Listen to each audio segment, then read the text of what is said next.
Mas Adi gimana sih? Aku kan hamil loh, kita udah lama loh nungguin ini. Oh ketika kamu tahu aku hamil, kamu bukannya seneng malah mukanya murung kayak gitu. Wah enggak deh, enggak kok, aku juga seneng kok. Lah setelah itulah si Adi ini bingung nih, setan sama si Adi ini pada malam harinya itu benar-benar bisa gerak sendiri gitu loh. Jadi seperti bunga, ada kemenyan, dupa, terus daun, kelapa hijau, kopi, teh itu benar-benar bisa gerak gitu. Soalnya dia itu. Assalamualaikum warahmatullahi wabarakatuh. Balik lagi di channel Sudut Malam bersama saya Doni Free. Aduh, kenapa ya akhir-akhir ini view-nya kok turun banget ya? Apa mungkin kalian udah bosen ya? Padahal aku ini sengaja banget loh menyingkat ceritanya biar kalian itu nggak bosen gitu. Jadi aku tuh langsung tuh the point aja nih, langsung ke permasalahannya gitu.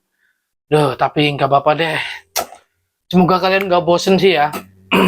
Apa kabar nih kalian semuanya? Semoga kalian ini diberikan kesehatan, umur yang panjang, rezeki yang melimpah, dan rezeki yang berkah. Yang belum punya jodoh, disegerakan dipertemukan jodohnya. Yang belum menikah, semoga cepat-cepat menikah. Dan yang udah menikah, belum dapat momongan, semoga bisa cepat dapat momongan. Amin, amin, ya robbal alamin. Oke, di episode kali ini saya itu akan menceritakan sebuah pesugihan yang ini juga aneh menurut saya. Karena saya itu juga baru pernah denger nih ceritanya. Tapi seperti biasanya sebelum kita lanjut ke videonya, buat kalian yang baru datang atau mampir di channel ini, silahkan subscribe terlebih dahulu karena subscribe tentunya itu gratis ya kan. Dan yang udah bergabung jangan lupa absen dulu. Dan buat teman-teman yang udah lama bergabung, misal ada iklan gitu, jangan di skip lah ya, tolong bantu saya untuk bertahan di kehidupan ini. Dan tentunya nggak usah berlama-lama lagi, kita langsung menuju ke ceritanya.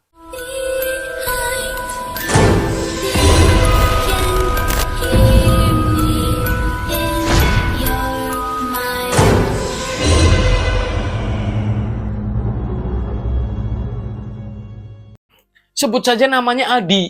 Adi ini dia itu masih terbilang cukup muda sih, umurnya itu baru 32 tahun. Dan dia memiliki seorang teman namanya si Agus nih. Latar belakangnya si Adi ini, dia itu setelah nikah, dia itu nggak pernah merantau lagi. Jadi dia itu hidup di kampung kan.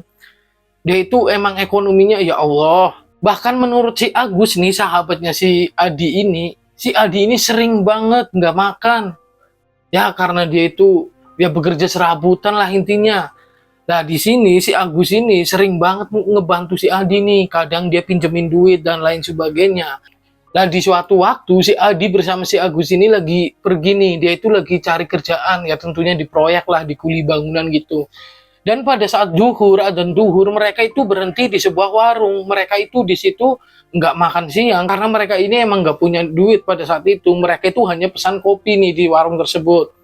Dan tiba-tiba saat mereka ini lagi minum kopi nih, ada yang menyapa si Adi. Ternyata itu si Chandra. Chandra ini merupakan temannya si Adi pada saat dulu Adi ini bekerja di bangunan yaitu di kota Jakarta. Dan sekarang si Chandra ini itu udah kaya nih. Adi di sini kaget, wah ternyata temen lamaku dulu panas-panasan bareng, berkeringat bareng di proyek, sekarang udah sukses, sekarang punya mobil. Lah, akhirnya si Adi sama si Agus ini pun ditraktir nih sama si Chandra makan di warung tersebut. Lalu mereka berdua ini diberikan rokok satu bungkus nih sama si Chandra. Chandra ini baik banget. Dan akhirnya di sini si Adi pun mengajak Chandra untuk main ke rumahnya. Dan setelah mereka sampai nih, Chandra itu sedih banget karena lihat rumah si Adi ini udah nggak layak banget beneran. Jadi rumahnya si Adi ini menggunakan anyaman dari bambu dan itu udah reot banget. Jadi rumahnya itu udah miring nih. Mungkin disenggol aja itu bisa ambruk tuh rumah. Ternyata si Chandra ini itu mempunyai toko beras tuh. Jadi Chandra ini jadi distributor beras. Nah akhirnya si Agus dengan si Adi ini pun ditawari bekerja di gudang berasnya. Tetapi ya pekerjaannya memang pekerjaan keras nih. Mereka harus angkat-angkat beras dan lain sebagainya. Nah di sini dengan senang hati si Agus dan si Adi ini pun mau menerima tawaran dari si Chandra. Wah kebetulan banget lagi cari kerja, malah ternyata ada orang yang nawarin kerjaan nih. Akhirnya mereka berdua pun mau, dan pada keesokan harinya mereka itu udah mulai berangkat ke gudangnya si Chandra. Di sana mereka itu ngelihat gudangnya itu gede banget dan karyawannya pun banyak di situ. Tetapi di sini Chandra mungkin karena si Adi ini temannya, akhirnya si Adi dan si Agus ini mendapatkan perlakuan istimewa lah dari si Chandra atau dari bosnya nih. Singkat cerita, Adi dan Agus ini sudah bekerja selama 2 bulan di situ. Tiba-tiba saja pada hari itu si Adi ini nggak berangkat atau nggak masuk kerja, hanya Agus yang masuk kerja nih pada saat itu. Lah di situ Agus pun ditanya nih sama si Chandra, Gus, Adi kok nggak berangkat? Kenapa dia? Itu bos, istrinya sakit bos, kasihan banget. Tadi dibawa ke rumah sakit kok dia. Aduh, nanti kita jenguk ya kalau istirahat. Singkat cerita, waktu istirahat itu tiba. Akhirnya si Chandra dan Agus ini pun sengaja ingin menengok istrinya si Adi yang katanya sudah dibawa ke rumah sakit. Lah di sana si Chandra itu miris banget.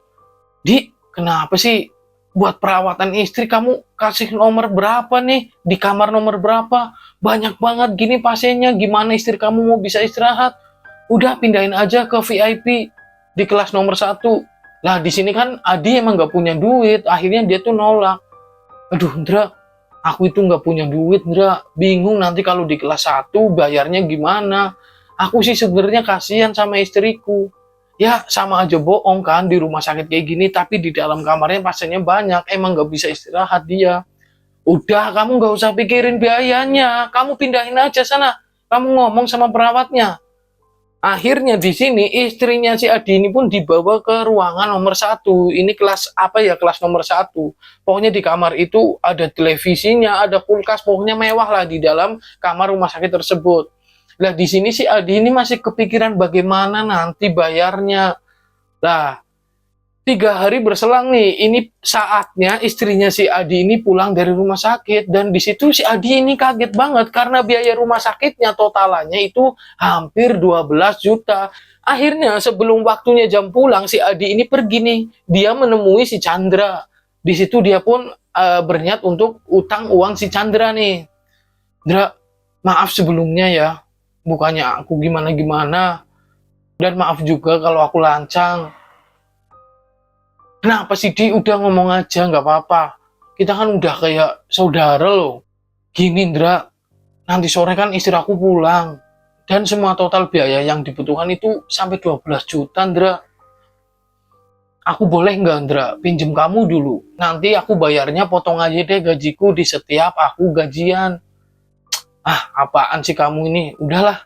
Ya udah sekarang kita ke rumah sakit yuk. Akhirnya mereka berdua, si Chandra dan si Adi ini pun ke rumah sakit. Dan sesampainya di rumah sakit, tagihannya itu dibayar lunas oleh si Chandra. Nah di sini si Adi pun ngerasa gak enak banget sama si Chandra. 12 juta itu bukan uang yang kecil loh, itu banyak banget.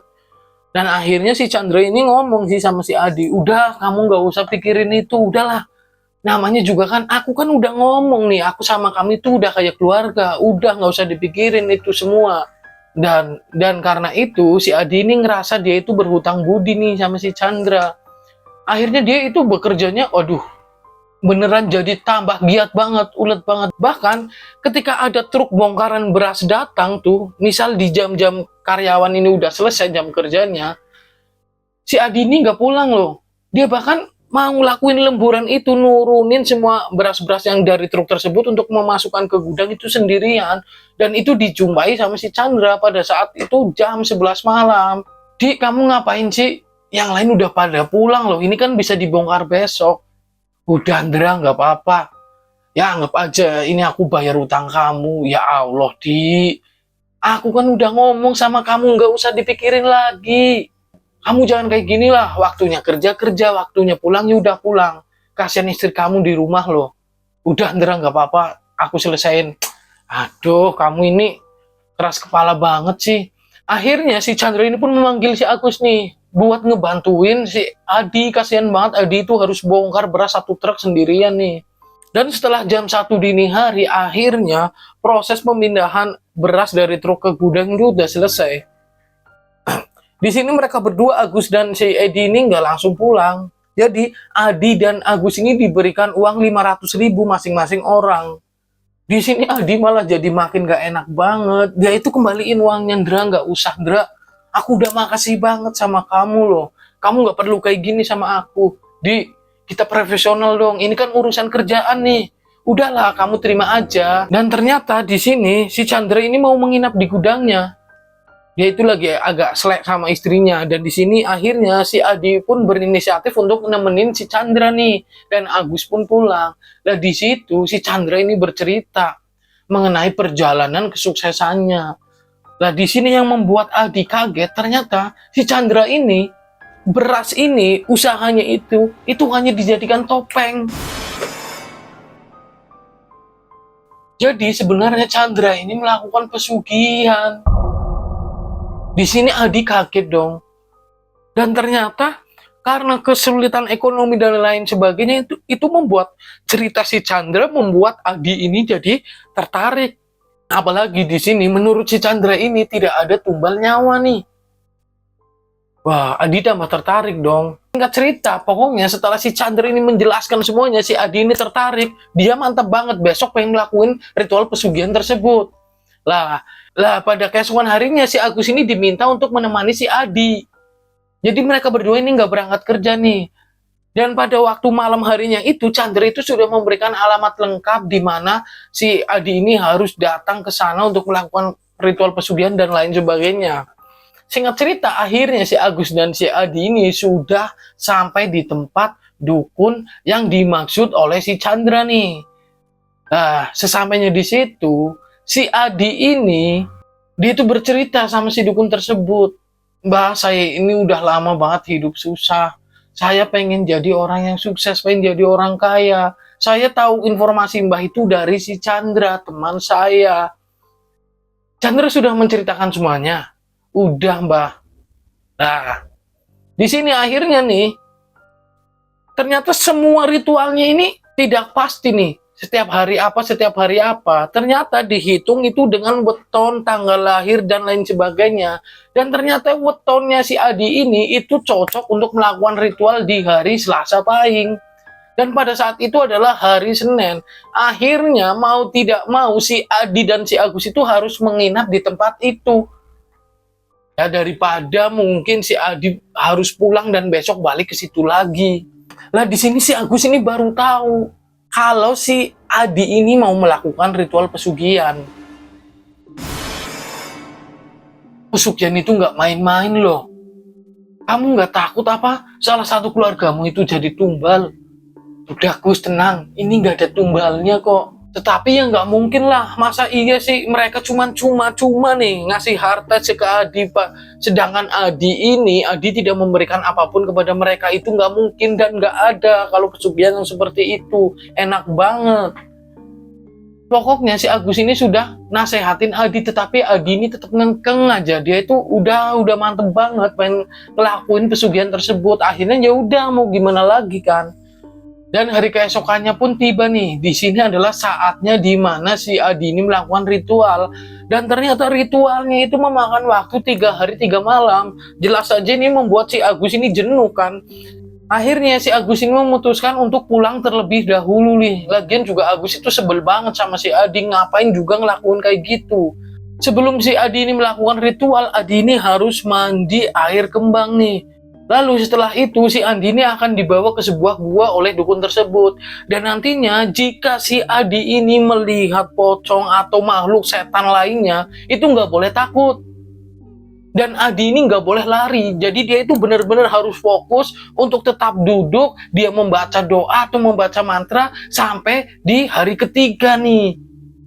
Nah di sini Adi mulai agak ragu nih, waduh. Mungkin takut ya kalau ngelihat makhluk-makhluk kayak gituan. Tapi dia kembali lagi nih, dia itu pengen banget jadi orang kaya. Soalnya dia itu pengen nyenengin istrinya. Sudah sejak dari pertama menikah, istrinya ini sama sekali belum pernah merasakan bahagia menurut si Adi. Dan akhirnya ritual ini pun dilakukan nih. Dan pada malam pertama, si Adi ini itu mendengarkan suara kuntil nih. Jadi cewek kayak nangis gitu loh. Pokoknya emang godaannya itu banyak banget. Terus sesajen yang disiapkan sama si Adi ini pada malam harinya itu benar-benar bisa gerak sendiri gitu loh.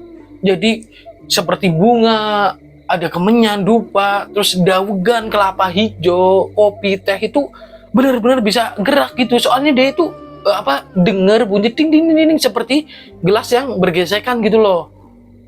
Dan pada pagi harinya si Adi ini membuka mata nih. Jadi di situ memang ritualnya pada saat malam hari si Adi ini itu harus menutup mata. Dia itu harus membaca mantra-mantra, dan ketika di pagi hari dia itu boleh membuka matanya. Tetapi tetap dia harus juga membaca mantra tuh di pagi harinya.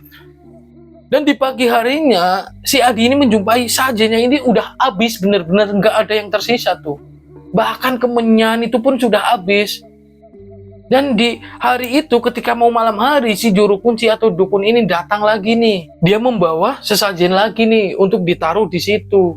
Dan ternyata si dukun itu sama si Chandra pada hari itu. Wah, di sini si Chandra itu ikut membantu si Adi dong. Oh ya, jadi sebenarnya yang bakalan ngelakuin ritual pesugihan di dukun tersebut itu harusnya memang ada maharnya nih. Maharnya sebesar 20 juta rupiah. Tetapi maharnya si Adi ini dibayarkan oleh si Chandra. Jadi Chandra ini benar-benar menolong si Adi bagaimana caranya dia itu sukses seperti dirinya gitu loh. Malam kedua pun tiba nih, dan ini sangat serem banget nih. Jadi di malam kedua, tangisan wanita tersebut itu masih terdengar. Tetapi bukan hanya tangisan wanita tersebut saja yang membuat si Adi ini takut. Keadaan di situ pun, waduh, semakin mencekam banget tuh. Bahkan ada seperti orang atau makhluk itu yang menggerayangi tubuh dari si Adi. Pada malam hari itu Adi ini bener-bener dia itu pengen kabur. Dia itu pengen udahlah nggak jadilah, udah serem banget gini.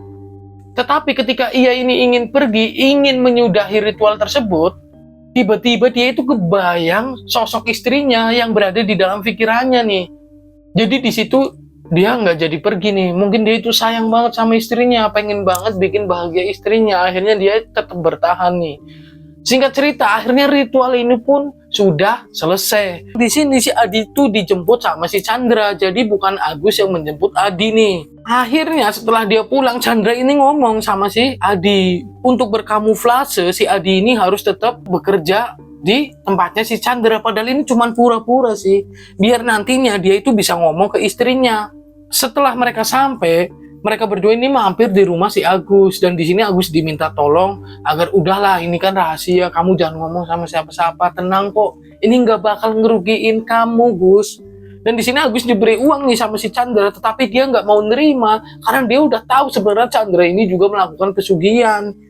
Dan di sini akhirnya Agus ini memutuskan untuk keluar dari kerjaannya si Chandra nih. Ya udahlah, mau gimana lagi. Adi ini keesokan harinya itu tetap berangkat kerja seperti biasanya nih di gudang berasnya si Chandra. Dan di sini dia itu udah nggak bekerja, sebenarnya dia cuma duduk nongkrong sama si Chandra. Di sini tuh nggak dijelaskan sama si narasumber kekayaan apa yang didapatkan oleh si Adi. Intinya setelah 2 bulan itu si Adi ini menjadi kaya nih. Dia mempunyai beberapa toko kelontong. Dia pun mulai membangun rumah nih si Adi. Jadi si Adi ini ngomong atau bercerita sama istrinya ini udah diangkat jadi kepala gudang oleh si Chandra. Makanya pendapatannya pun sekarang naik nih, jadi bertambah. Nah di sini ternyata si Agus ini tetap memantau si Adi nih. Dia itu takut, khawatir kalau nantinya itu bakalan ada tumbal-tumbal yang dikorbanin sama si Adi. Dan pada hari berikutnya, tiba-tiba warga di situ, warga kampungnya si Adi dan si Agus ini mendengar kabar duka bahwasannya ada seorang ibu muda yang sedang hamil, dia itu meninggal dunia. Dan itu terjadi pada hari Selasa. Di sini si Agus itu nggak curiga nih awalnya. Tetapi 1 bulan kemudian hal itu terjadi lagi. Dan yang membuat heran si Agus, kenapa yang meninggal itu ibu atau wanita yang sedang hamil, dan itu di hari Selasa. Akhirnya di sini si Agus ini mulai berpikir nih. Dan di bulan kedepannya lagi itu terjadi lagi loh. Jadi setiap ada ibu hamil yang meninggal, si Adi ini kelihatan tambah jaya lagi, tambah naik lagi dia gitu. Adi ini sekarang udah mempunyai 2 mobil, rumahnya mewah banget, dan toko kelontongnya pun udah banyak banget tuh. Lalu di suatu waktu akhirnya si Agus ini datang ke tempat si Adi. Tapi emang nih, Agus ini mengajak Adi keluar. Jadi mereka berdua ini ngobrol di luar rumah. Di sini si Agus ini bertanya sama si Adi mengenai wanita yang berada di kampungnya yang sedang hamil itu meninggal dunia. apakah ada terkaitannya dengan pesugihan yang dilakukan oleh si Adi? Soalnya setiap kali meninggal itu pas di hari Selasa, yaitu hari di mana si Agus ini melakukan ritual. Nah di sini mungkin karena si Adi ini udah seneng, udah kayak, jadi dia itu nggak kontrol nih cerita sama si Agus. Dia itu mengakui bahwasanya mereka itu yang dijadikan tumbal oleh si Adi. Dan di sini Agus kaget dong. Di, kamu itu bukannya dulu itu kamu ngomong kalau pesugihan kamu ini tanpa tumbal. Mana ada pesugihan yang nggak pakai tumbal? Nggak ada lah, jelas. Udah Gus, ini kan cuman kamu yang tahu, diam ah. Duh, tapi kamu nggak bisa dibiarin kalau kayak gini. Dan tiba-tiba saja saat si Agus ini marah sama si Adi, istrinya Adi ini keluar. Aduh, kayaknya lagi seru banget nih. Mas Adi gimana sih? Orang ada Mas Agus kok nggak ngomong sama aku? Kan aku nggak bikinin minum akhirnya nih. Udah nggak apa-apa kok, lagian ini juga aku mau pulang. Akhirnya si Agus ini berpamitan nih. Dia pun langsung berjalan nih. Lah tiba-tiba saja ketika dia belum jauh, dia itu dengar bahwasannya istrinya si Adi ini mengabarkan bahwa dirinya itu hamil.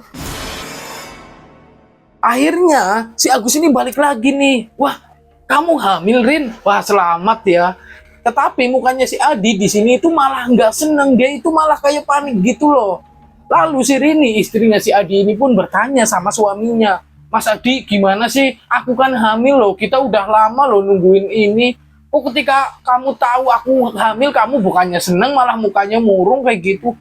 Wah, enggak deh, enggak kok. Aku juga seneng kok. Nah, setelah itulah si Adi ini bingung nih. Setiap hari dia itu menemui Chandra nih. Indra, gimana sih caranya biar aku bisa lepas dari pesugihan itu? Istri aku ini hamil, aku bingung. Lah di sini Chandra juga bingung, padahal si dukun tersebut dulu itu sudah mengingatkan nih sama si Adi, jangan sampai istrimu hamil, soalnya kamu sedang melakukan pesugihan pengorbanan janin gitu loh. Dan akhirnya karena kebingungan itu, udah si Adi ini jadi stres banget nih. Tibalah di waktu usia istrinya ini hamil 3 bulan. Itu meninggal dunia, dan itu dijadikan tumbal untuk pesugihannya suaminya sendiri. Sejak saat itulah si Adi ini menyesal banget, hidupnya itu penuh penyesalan. Dan sampai sekarang akhirnya tubuhnya si Adi ini kurus banget, mungkin karena dia kepikiran istrinya dan lain sebagainya. Dia itu menyesal, dia membunuh calon anaknya bersama istrinya. Dan menurut si Agus, Adi ini sekarang itu sering banget emosinya ini nggak bisa kekontrol. Jadi kadang dia marah-marah, kadang dia sedih, ya semacam seperti orang gila gitulah. Dan di sini Agus juga ya nyesel banget sih kenapa dulu dia harus temenin dia ke pesugihan. Seharusnya Agus ini bisa mencegah atau melarang si Adi. Dan cerita pun berakhir. Dan oh ya, terima kasih buat teman-teman semua yang sudah menonton video ini sampai selesai. Dan saya juga minta maaf banget nih sama teman-teman, karena mungkin akhir-akhir ini kenikmatan teman-teman untuk menonton atau mendengarkan video saya itu terganggu karena iklan. Jadi jujur sih ya, kenapa saya nge-YouTube itu saya karena ngelihat teman-teman saya dari YouTube itu bisa dapat hasil yang lumayan, bisa merenovasi rumah dan lain sebagainya. Dan kebetulan keadaan rumah saya itu atapnya itu emang bener-bener udah bolong, temboknya juga udah tembok tua, jadi sering semennya itu ngelupas sendiri gitu loh. Jadi akhirnya saya coba nge-YouTube, siapa tahu emang bener ini jalan rezekiku dan aku bisa ngebenerin rumahku. Dan saya tinggal di rumah itu sama mbah saya, udah tua banget dia. Dan setiap kali kalau hujan itu rumahnya itu kayak banjir, bener-bener air hujan itu masuk ke rumah, dan aduh sedih banget. Makanya buat teman-teman, maaf sekali lagi kalau iklannya itu mengganggu teman-teman semua menonton atau mendengarkan cerita saya. Ya kalau boleh ya jangan di skip lah, tapi nggak apa-apa sih kalau misalkan di skip juga nggak apa-apa, mungkin belum rezeki aku. Dan akhirnya saya Doni Free pamit undur diri ya. Dan buat teman-teman juga yang mempunyai pengalaman mistis atau pengalaman seram dan pengen diceritakan ulang oleh saya, silahkan kirim saja ceritanya melalui nomor WhatsApp yang berada di samping bawah saya ini nih. Akhirnya saya Doni Free pamit undur diri. Sampai bertemu di video berikutnya. Wassalamualaikum warahmatullahi wabarakatuh.